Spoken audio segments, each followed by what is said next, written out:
اے ایمان والو، تم یہود اور نصارہ کو دوست نہ بناؤ۔ تم ایمان والے ہو اور وہ ایمان والے نہیں، پھر آپ دونوں برابر نہیں۔ آپ دوست پھر ان کو کیوں بناتے ہو؟ یہود حضرت محمد صلی اللہ علیہ وسلم کو اللہ کا پیغمبر نہیں مانتے۔ عیسائی ہمارے نبی محمد صلی اللہ علیہ وسلم کو اللہ کا رسول نہیں مانتے۔ جب ہمارے نبی کو اللہ کا پیغمبر نہیں مانتے تو پھر وہ تمہارے دوست نہیں۔ یا ایھا الذین آمنوا لا تتخذوا اليہود والنصارى اولیاء، ایسے صاف حکم ہے، اللہ عز و جل کا فرمان، قرآن صاف بیان، لا تتخذوا اليہود والنصارى اولیاء بعضهم اولیاء بعض، وہ ایک دوسرے کے دوست ہیں، تمہارے دوست نہیں۔ یہود نصارہ ایک دوسرے کے دوست ہیں، والکفر ملۃ واحدہ، تمہارے دوست نہیں۔ اگر بظاہر کبھی دوستی کا اظہار کریں تو پھر بھی ان کے ظاہری دوستی میں بھی خطرہ ہے۔ ظاہری دوستی اندر میں دشمنی، کسی وقت میں نقصان دیں گے۔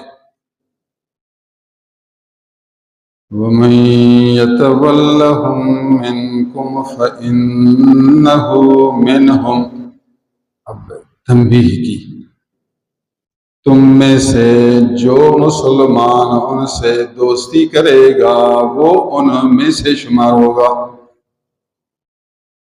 ان سے دوستی آپ کیوں کرتے؟ اگر دوستی کرو گے تو پھر تم بھی ان میں سے ہو۔ سخت تنبیہ ہے، دیکھ،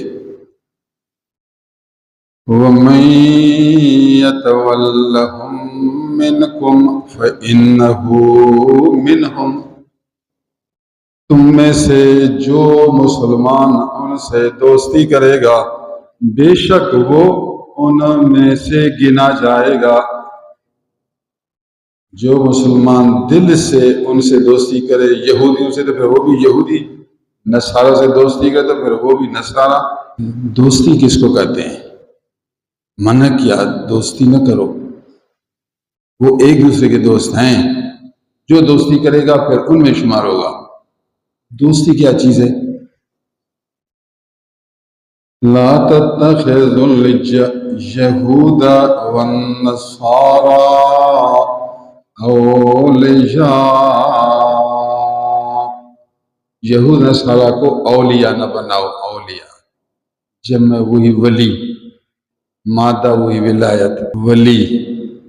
تمہارا دل ان سے محبت کرے۔ کبھی آدمی کاروبار میں شریک ہوتا ہے، وہ ممنوع نہیں، اسلام نے منع نہیں کیا۔ اگر کسی غیر مسلم سے کام میں آپ شریک ہیں، یہاں تک کہ پارٹنر ہیں، کام کرتے ہیں، اسلام نے منع نہیں کیا۔ وہ تو ایک مجبوری ہے، دنیاوی ایک شرکت ہے، دل کی شرکت نہیں۔ دل سے اس کو اچھا نہیں سمجھتا، اس سے محبت نہیں کرتا۔ دوستی اور چیز ہے، کاروبار کی شرکت اور چیز ہے۔ دوستی ممنوع دوستی ہے، ہاں ایسا کاروبار جس سے خود بخود آپ کو دل کی دوستی پیدا ہو، پھر اس کاروبار سے بچیں کہ اب یہ ذریعہ بن رہا ہے دل کی دوستی کا۔ فی نفس ہی کاروبار کی شرکت ممنوع نہیں تھی، لیکن اب اس شرکت سے تیرے اندر دل کی محبت پیدا ہو رہی ہے، تو دل کی محبت حرام ہے، جو ذریعہ ہو پھر وہ مکروہ ہے۔ آپ کے دل میں اس کی محبت آ جائے، آپ دل میں اس کو اچھا سمجھنے لگیں۔ جب آپ دل میں اس کو اچھا سمجھیں گے، پھر آپ جان بھی اس کے لیے قربان کریں گے، مال بھی قربان کریں گے، زبانی تعریف بھی کریں گے۔ آپ جانی مدد اس کو کریں جو اللہ رسول کا غلام ہے، مالی مدد آپ اس کو کریں جو تیرے نبی کا ماننے والا ہے۔